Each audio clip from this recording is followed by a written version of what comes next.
Hello students, স্বাগতম জনাইছো তোমালোকক মোৰ চেনেল ইটস মাই ক্লাसेसলে। আজি মই আইসোমৰফিজমৰ কেইটামান প্ৰপাৰ্টিৰ কথা আলোচনা কৰিব ওলাইছো। যদি তোমালোকে আইসোমৰফিজম আৰু কেইলিছ থিওৰেমৰ কথা জানিব বিচাৰিছা তেন্তে মোৰ আগৰ ভিডিওটো চাবা আৰু যদি কিবা প্ৰশ্ন থাকে এই টপিকটোৰ ওপৰত দেন কমেন্ট কৰিবা। গতিকে আৰম্ভ কৰো। If phi is an isomorphism from a group G to G dash, then prove that phi carries the identity of G to the identity of G dash. ইয়াত যেটো ফাৰ্স্ট প্ৰপাৰ্টি আছে তাত সহজ অৰ্থত ক'বলৈ গ'লে আমি এইটোৱে প্ৰমাণ কৰিব লাগে যে যদি G এটা গ্ৰুপ হয় আৰু ই তাৰ আইডেন্টিটি হয় আৰু phi আইসোমৰফিজম হয় G ৰ পৰা G ডেছলৈ দেন আমি প্ৰমাণ কৰিব লাগে যে phi of E হেতু G ডেছৰ আইডেন্টিটি হ'ব। প্ৰথমতে ধৰি লোৱা হ'ল E আৰু E ডেছ G আৰু G ডেছৰ আইডেন্টিটি। সেই গতিকেহে G থকা যিকোনো এলিমেন্ট X ৰ কাৰণে X into E equals to X পাম।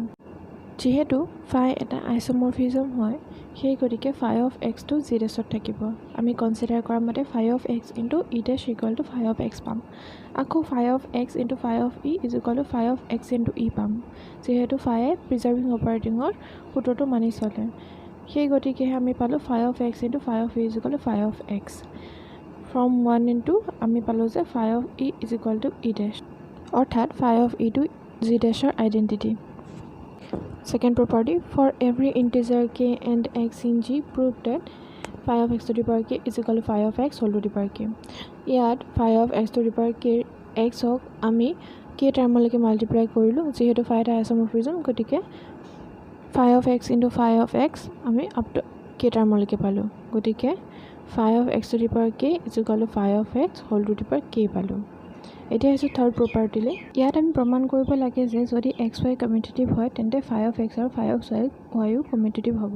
ধৰি লৈছো x আৰু y কমিউটেটিভ সেই গতিকে xy is equal to yx পালো যেহেতু phi 1 1 সেই গতিকে phi of xy is equal to phi of yx পালো যেহেতু প্ৰিজাৰ্ভিং অপাৰেটিঙৰ প্ৰপাৰ্টি স্যাটিসফাই কৰে সেই গতিকে phi of x into phi of y is equal to phi of y into phi of x গতিকে phi of x আৰু phi of y টো আমি commutative পালো।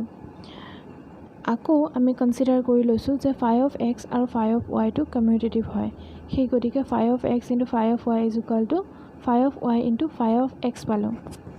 আকৌ প্ৰিজাৰ্ভিং অপাৰেটিঙৰ সূত্ৰটোৰ পৰা phi of xy equal to phi of yx পোৱা গ'ল যেহেতু phi টো 1 1 সেই গতিকে phi of x equal to phi of yx ৰ কাৰণে আমি xy is equal to yx পালো সেই গতিকে আমি পালো যে x আৰু y টো কমিউটেটিভ। এতিয়া আহিছো 4 নম্বৰৰ প্ৰপাৰ্টিটোলৈ। যদি G এটা সাইক্লিক গ্ৰুপ হয় যাক জেনাৰেট কৰে X এ তেতিয়া হলে G ড্যাশো এটা সাইক্লিক গ্ৰুপ হ'ব যাক phi of X A generate কৰিব। প্ৰথমতে আমি কনসিডাৰ কৰি লৈছো যে G এটা সাইক্লিক গ্ৰুপ হয় যেহেতু phi এটা আইসোমৰফিজম সেই গতিকে phi of X এটা সাবসেট হ'ব G ড্যাশৰ। ঠিক তেনেদৰে কনসিডাৰ কৰি লোৱা হ'ল যে x to the power k টো G ত বিলং কৰে সেই গতিকে y is equal to phi of x to the power k টো G ড্যাশত থাকিব।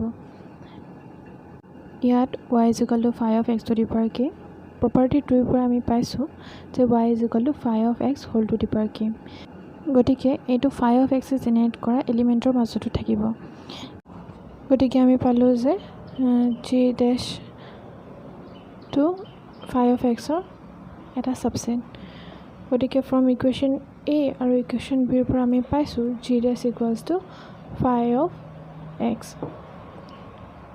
অৰ্থাৎ G dash সাইক্লিক গ্ৰুপ হয় যোনটো phi of x A generate কৰিছে। ফাৰ্স্টলি আমি এটো কনসিডাৰ কৰিছো যে G dash টো এটা সাইক্লিক গ্ৰুপ হয় যোনটো phi of x A generate কৰিছে।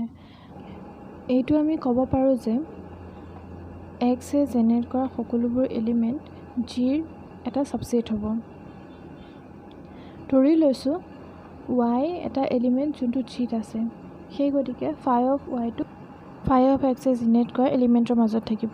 ধৰি লৈছো phi of y is equal to phi of x whole to the power k য'ত k এটা ইন্টিজাৰ গতিকে আমি পালো যে y is equal to x to the power k যেহেতু phi 1 1 গতিকে আমি পালোঁ যে জিও এটা সাবসেট হয় জেনেৰেটৰ এক্সৰ গতিকে আমি ক'ব পাৰোঁ যে জি এটা সাইক্লিক গ্ৰুপ যোনটো এক্সে জেনেৰেট কৰে